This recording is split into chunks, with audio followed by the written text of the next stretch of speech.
Namco was a total nightmare. And it wasn't just because I had no rights as a pack person.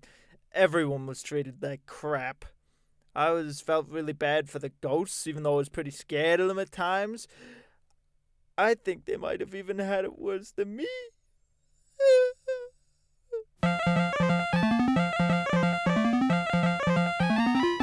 Pac-Man was really pulling in the cash for Namco. They had his face on everything. Mind you, me and Luigi had our fair bit of merchandise out there too, but at least we were getting a cut of it. From what I heard, Pac-Man was getting a nothing. Namco is like a freaking prison. It's probably worse than this place. I mean, I'm a badass, and I'd never work for those nut jobs. I don't know how Pac-Man survived it. He's such a nice fella. Overall, I had no idea I was pulling in so much money for Namco. I never saw a penny! I remember the day the news got out. He was diagnosed with chronic depression. Everyone was really worried about him. I mean, if the drugs didn't kill him, he'd probably kill himself. At least that's what everyone at Nintendo thought.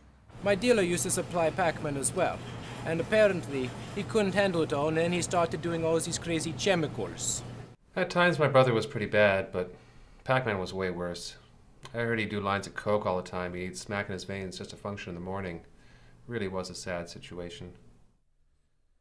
It was a really dark time in my life, literally and otherwise.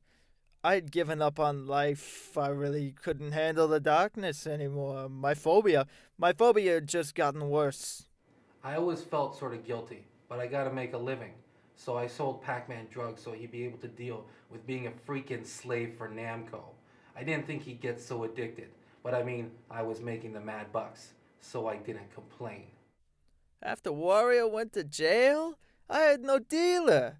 And my depression almost destroyed me. The withdrawal was horrible, and Namco still worked me harder every day. Just after his first suicide attempt, Namco put up ads all over the industry, looking for a wife to wed Pac-Man. I had enough already with Mario and Luigi fighting over me in bed. I didn't need another person. Me and Mario, we had this scheme. We'd sneak into Namco dressed as women, and when one of us got chosen, we'd beat up the guards and break Pac-Man out of there. It was easily the best plan me and Zakong had ever come up with. I mean, he looked hilarious in a dress, but the Peach wouldn't let us do it. Miss Pac-Man wasn't really my type, even though she was a pack person. While she was sucking dick to the top, I don't even think I even knew what I was doing, really. She was definitely an insensitive bitch. I mean, she could have helped Pac-Man. She could have got Pac-Man out of Namco. Essentially, just because she went down on a couple CEOs, she seemed to have the run of the place. I never really thought of Pac-Man because, well, I was having a ball. But now that I think about it, it was a real dick move towards the pack. She had a thing for bananas, so she'd always come over and make banana flambe, and we'd do it after. Yeah, I know she's been around the block, but she's fantastic in bed. She always used to tell me that I was a favorite. We went at it at least twice a week. I was totally her favorite.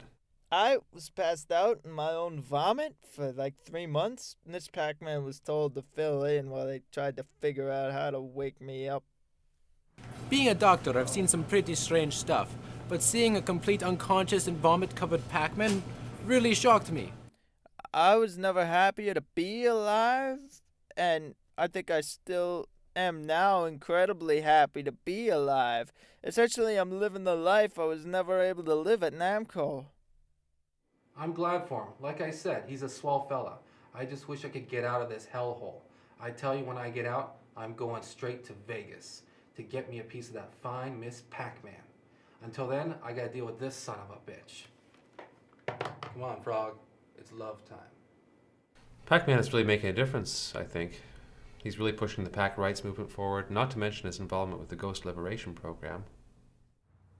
Even in his short time as a free pack person, he's done more than I have in my whole life. He's a visionary. I have a new book coming out next month about pack rights, ghost rights and human rights and how they relate to each other, what needs to change, and how to bring about such changes. It's entitled The Rights and the Wrongs. I'll be touring around the country doing signings and some lectures, probably half through the month as well.